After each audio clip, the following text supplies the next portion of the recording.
আল্লাহ যারে পছন্দ করে বেশি তার জীবনে পরীক্ষাও। নমরুদ বলল, ইব্রাহিম ঈমান ছেড়ে দাও, তাহলে জানে বেঁচে যাবা, নাইলে আগুনে ফেলবো। সাইয়েদনা ইব্রাহিমের এক কথা, জীবন যাবে কিন্তু ঈমান যাবে। নমরুদ বলে, ঈমান ছেড়ে দাও, তা না হলে আগুনে ফেলবো।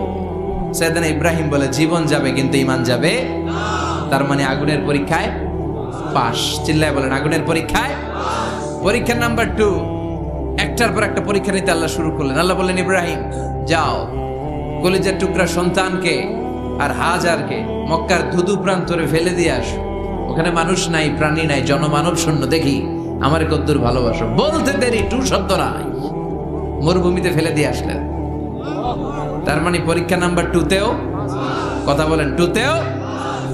পরীক্ষা নাম্বার 3, আল্লাহ বললেন, ইব্রাহিম দেখি তোমার হৃদয়ে আমার জায়গা কতটুকু, যাও কলিজার টুকরা সন্তান